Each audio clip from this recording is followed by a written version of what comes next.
recognize Mr. Conaway for a statement on the bill.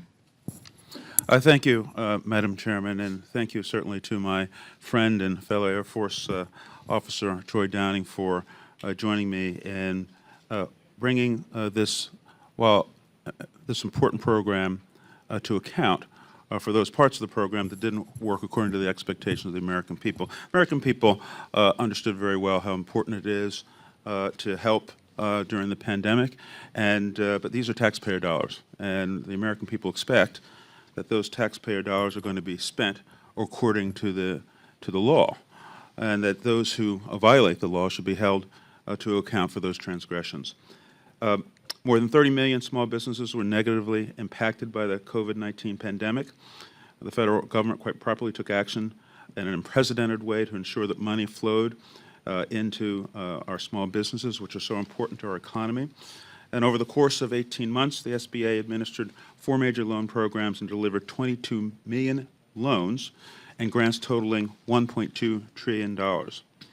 It's estimated, after the SBA undertook its review and issued a report called Protecting the Integrity of Pandemic Relief Programs, and an estimated 1/3 of that $1.2 trillion went to persons who fraudulently obtained them, and businesses who fraudulently obtained them. As of June this year, the Office of Investigator General has opened 31, I would say just 31 investigations related to potential fraud in these programs, by opening 25 cases in the Restaurant Relief Program and 6 open cases in the Shuttered Venue Program. To date, the OIG's efforts have resulted in charges against 25 individuals with 14 criminal convictions and more than $61 million in recovery. However, it remains important for OIG that it has the appropriate amount of time to process these fraudulent claims, and why it's so important that the Congress act to extend the statute of limitations so that the SBA and the OIG can get after these fraudsters who have taken advantage of the largesse and generosity and goodwill of their fellow citizens here in the United States.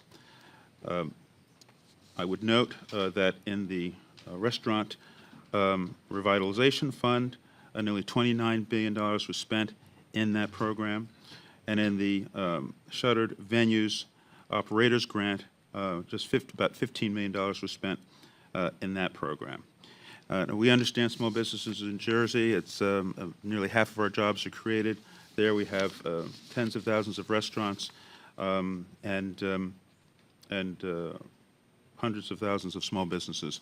They're very important to our economy, but all of those people work very hard, and they want their tax dollars spent in a way that meets their expectations for a competent program that is free of fraud. That's the best way, one certainly good way to eliminate fraud and waste in federal spending. So, as has been mentioned, the statute of limitation will be extended, and I only hope that as we look forward in time that we will have enough people there to actually get after all this money and take whatever other steps we need to take to make sure that these fraudulent funds are returned to the federal government so that the people who, through their tax dollars, support them can be confident that we're doing the accountability job we must do here in the government. Thank you again to my colleague, and thank you, Madam Chairman, for allowing this bill to move forward.